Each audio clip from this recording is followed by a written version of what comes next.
dentro do livro dos Salmos que revelam o tema daqueles que eram peregrinos e que faziam viagens até a cidade de Jerusalém para adorarem ao Senhor.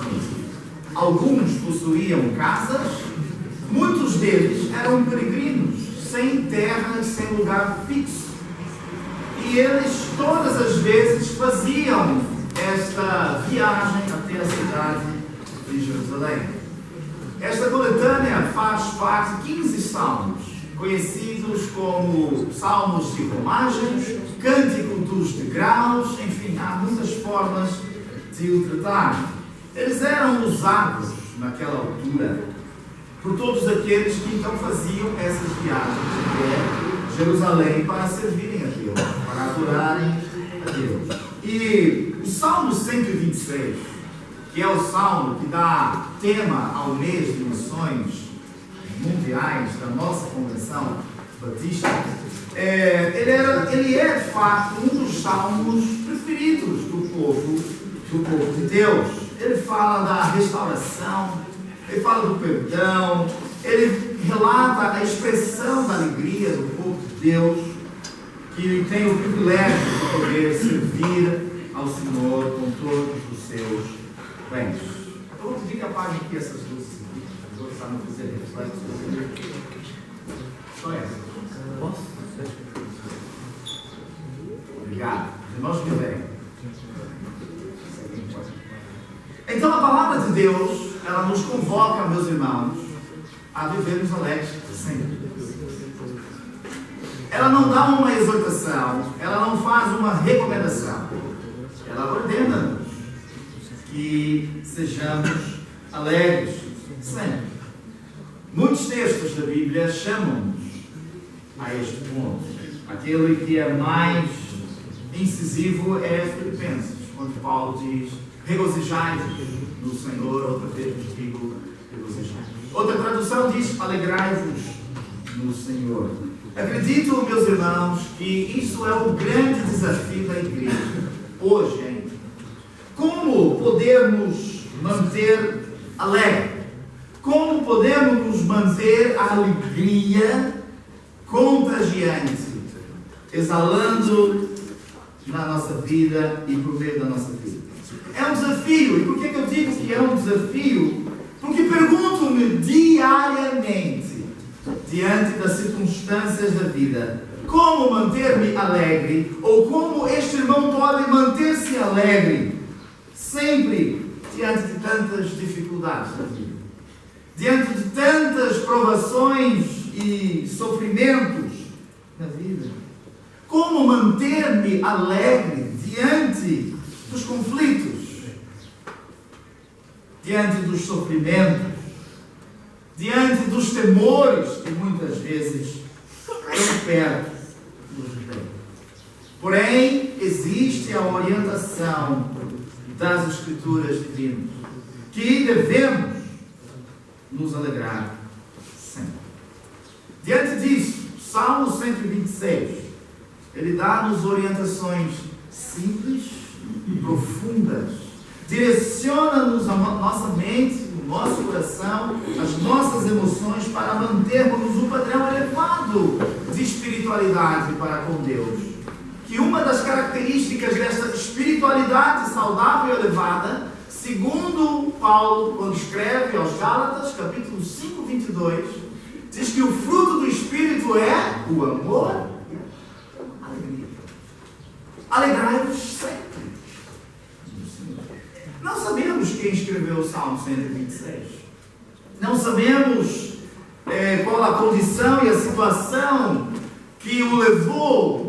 Podemos cogitar, imaginar, mas sem dúvida o autor revela conhecimentos acerca da história do povo de Israel.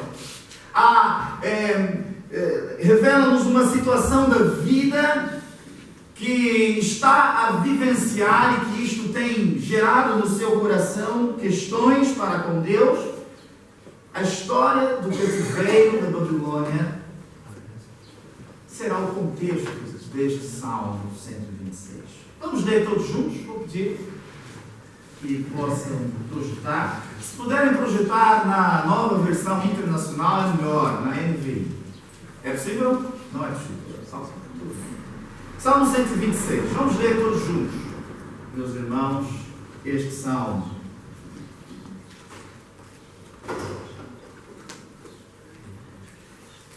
Vamos ler ainda hoje.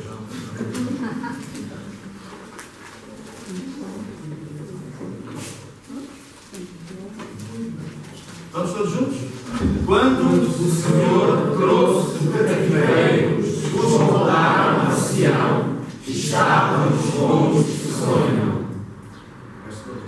Então a nossa boca se encheu de riso e a nossa língua de cântico. Então se dizia entre os gentios: grandes coisas fez o Senhor a estes. Grandes coisas fez o Senhor por nós, pelas quais estamos alegres. Traz-nos outra vez ao Senhor, do cativeiro, como as correntes das águas do sul. Os que semeiam em lágrimas cegarão com alegria. Aquele que leva a preciosa semente, andando e chorando, voltará sem dúvida com alegria, trazendo consigo os seus molhos. Amém. Amém. Louvado seja Deus pela sua palavra. Meus irmãos, eu quero dar-vos o contexto deste salmo, porque com o contexto nós vamos conseguir entender um pouco do drama que este homem está a viver. Deus tinha feito uma promessa a Abraão, de uma terra, de um lugar, de uma nação, de um povo. E no caminhar da história de Abraão e de todo o desenvolvimento dela, chegamos a Josué, aquele que entra com o povo, literalmente nesta terra, que mana leite e mel. Josué era um dos 12 espias, juntamente com Caleb, únicos dois daquela geração que entraram dentro da terra de Canaã, terra prometida por Deus, conquistada debaixo de lutas, de batalhas, de desafios terríveis. E todas as vezes que eles estiveram com Deus, estiveram próximos de Deus, todas as batalhas travadas, apesar de muitas vezes estarem em menor número, com menores recursos, eles venceram sempre. Às vezes que eles se desviavam de Deus, mesmo que estivessem em maior número e com maiores recursos, eles perdiam, porque a batalha era do Senhor, a vitória era do Senhor. E quando eles entraram e possuíram a terra, Deus havia dito a Moisés que se eles andassem com Deus, eles seriam um povo abençoado, mas se eles negassem, eles seriam um povo que iria receber de Deus a justiça.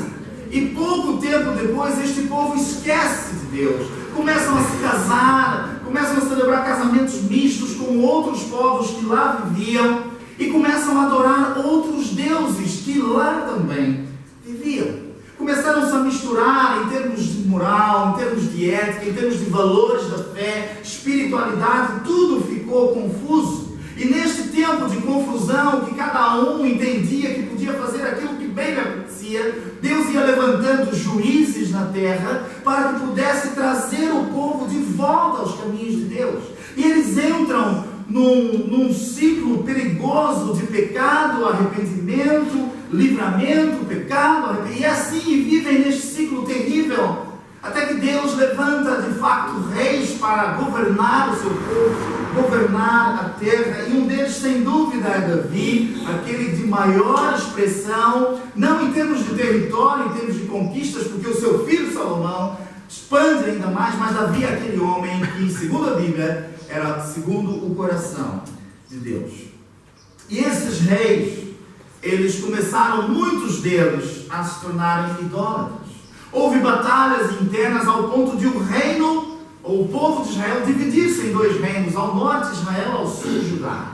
E os reinos do norte, todos os reis do norte, eles fizeram mal aos olhos de Deus. Eles foram idólatras, eles ergueram postes, ídolos, lugares de adoração a deuses estranhos. E Deus havia dito, se eles não obedecessem a sua voz, eles seriam expulsos da terra. E Deus usou os assírios para virem e destruírem a cidade de Samaria e levar cativo milhares e milhares de mulheres, de jovens, de crianças, milhões foram mortos. O povo de Judá, ao sul, foi um misto entre reis bons, reis maus, porém eles estavam a confiar mais neles, mais nas riquezas deles do que naquilo que Deus fazia. E o rei Ezequias, ao ponto, chamou o governador da Babilônia para conhecer a cidade de Jerusalém. Levou ele dentro do templo e mostrou: vejam as riquezas que temos. 10 anos depois, a Babilônia invade o reino do sul, Judá, leva cativo homens importantes, jovens com grandes promessas de governar, inteligentes, belos, matam muita gente, destroem o templo, destroem a cidade de Jerusalém.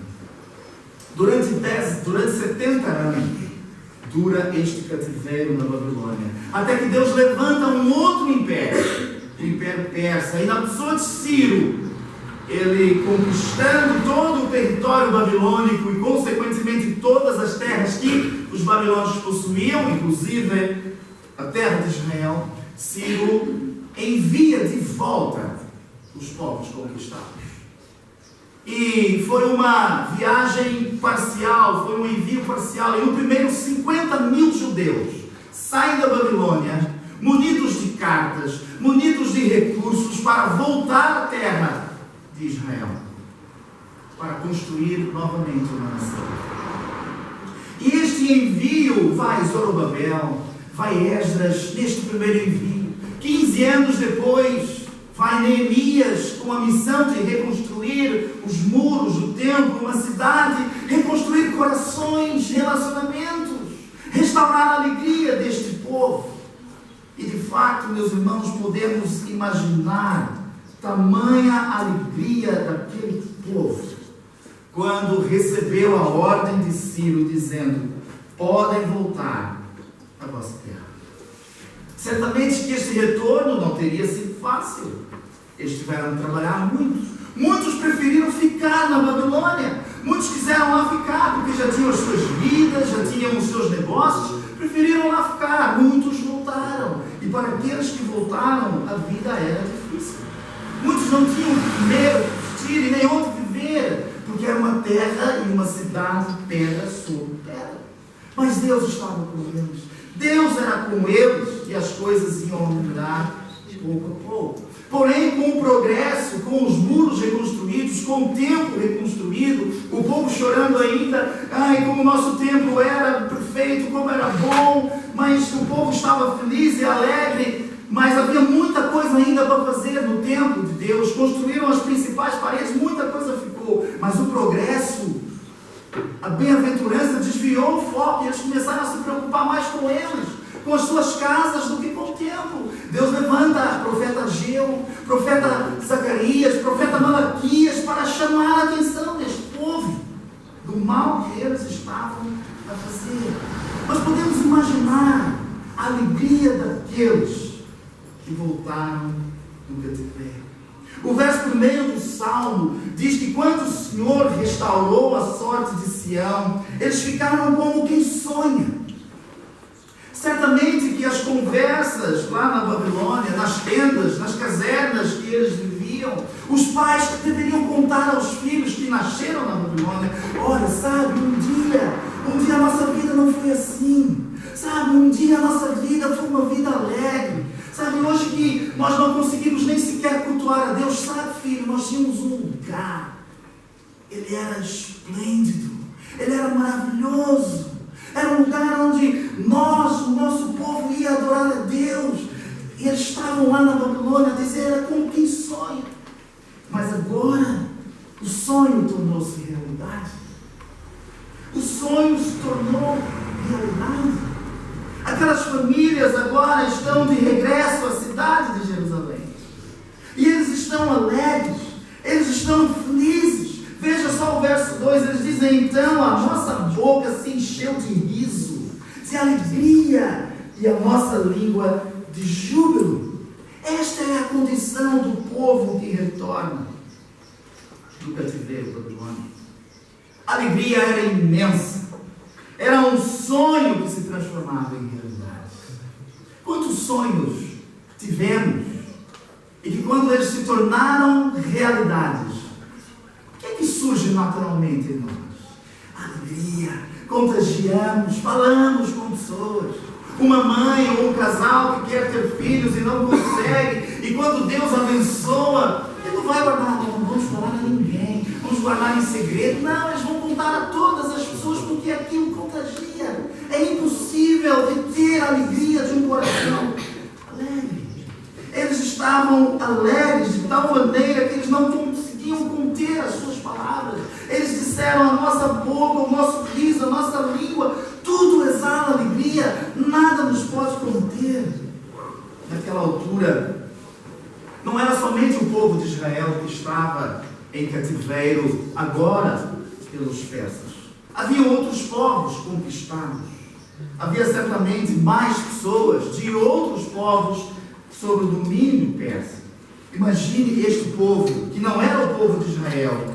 Eles diziam: vejam só como o Deus deles foi bom com eles, porque é o que diz o verso 2, parte final. Dizia-se: entre as nações, grandes coisas o Senhor tem feito por eles.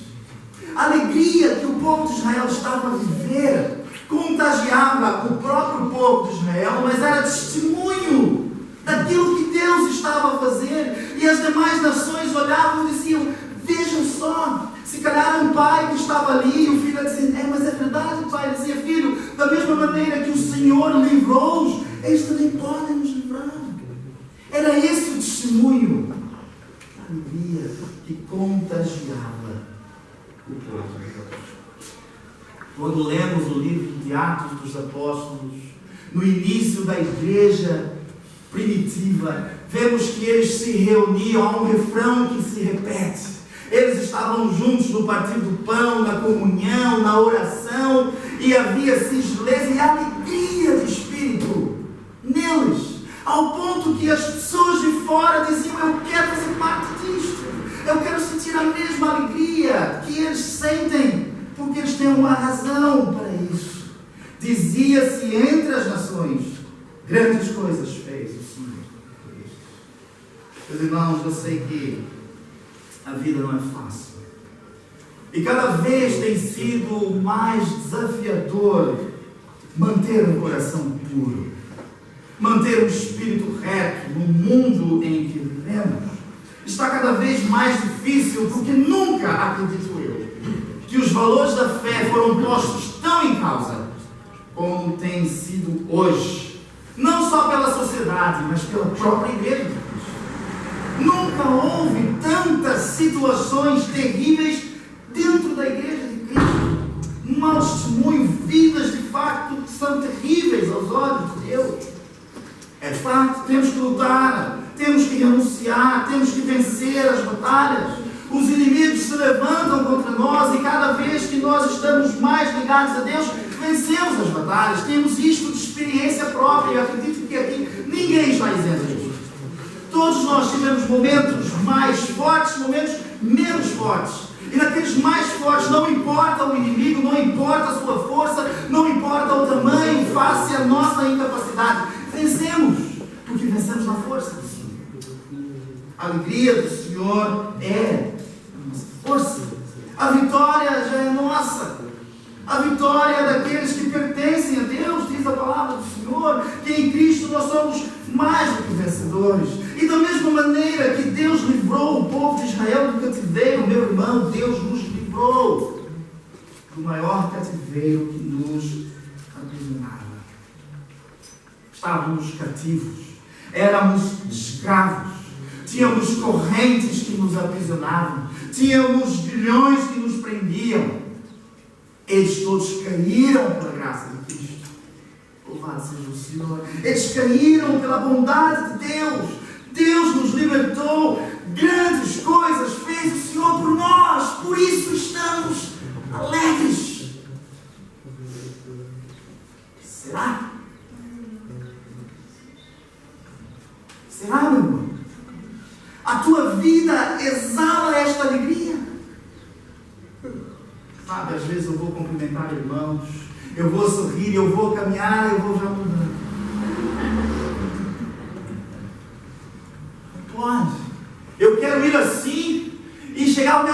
ser assim. A alegria tem que contagiar. Não podemos fechar os olhos aos nossos problemas.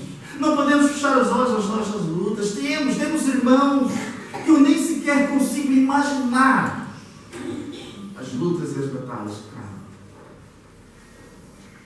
De doenças físicas, doenças do coração, doenças mentais, doenças que afetam.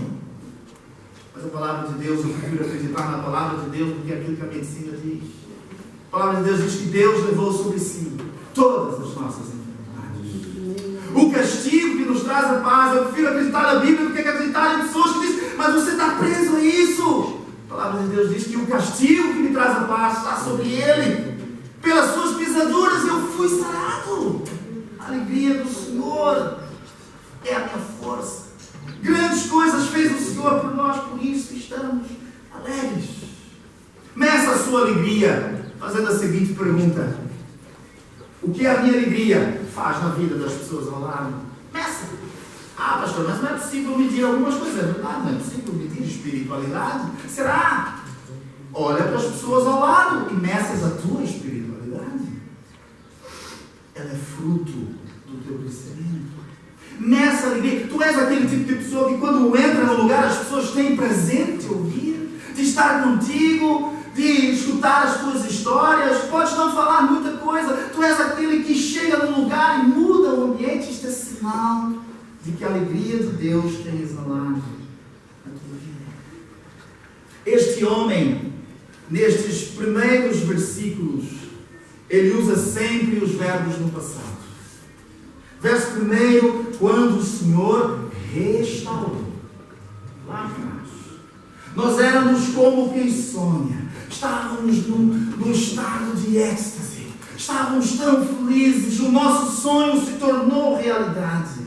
Ao ponto que as nossas bocas, os nossos lábios, os nossos cânticos afetaram a vida das pessoas ao lado, ao ponto delas dizerem grandes coisas o Senhor tem feito por eles, e nós cantávamos todas as vezes com efeito: grandes coisas fez o Senhor por nós, por isso estamos alegres. Vamos dizer todos juntos: grandes coisas fez o Senhor por nós, por isso estamos alegres. Pega na mão do teu irmão e diga: grandes coisas fez o Senhor por nós, por isso estamos alegres. Meus irmãos, esta é a alegria de Deus. Tem que contagiar, tem que mexer conosco. Quando eu venho ao culto, eu não posso vir com aquela depressão. A depressão faz parte da minha vida. Há estágios de depressão que estão aí na vida, no coração das pessoas. E se calhar Deus não vai mudar isso. Ele tem poder para fazer sim mudar. Mas Ele quer mudar o teu coração na depressão. Ele quer mudar a tua vida. Ele quer trazer um novo cântico. Sabe? O coração de pedra e o espírito que tu tinhas foram retirados. E Deus colocou um novo cântico nos teus lábios. Não pode ser cântico de tristeza, meu irmão. Tem que ser cântico de alegria. Grandes coisas fez o Senhor. Cristo estamos alegres. Agora, passados os tempos, passados aquele tempo de alegria que nos contagiou. Sabe, a primeira coisa que eu perguntei ao Marcos há 3 semanas atrás foi: então, meu irmão, como é que está o teu casamento? O sorriso dele foi de orelha. Eu acho que ela disse sim, ainda permanece feliz na sua vida. É uma realidade presente, bem diferente da realidade que os tempos estão. Será que o Marcos não trava problemas na vida? A sua esposa ficou grávida, ela com 5 meses, os médicos disseram: a criança não vai sobreviver. Ela está lá, 1 ano e meio, está feliz, está perfeita. A alegria do Senhor foi a força deles no momento mais difícil. Agora veja só o que este homem diz no verso 4. Ele já não fala do passado agora. O verbo é presente. Lá no passado Deus fez coisas grandes, mas agora a situação da vida leva-o a dizer: restaura, Senhor, a nossa esperança. Eu, quando estudava este salmo, eu fiz a seguinte pergunta: mas Deus já não havia restaurado? Ele começa dizendo: quando o Senhor restaurou. Mas agora alguma coisa aconteceu para ele dizer: Deus, restaura.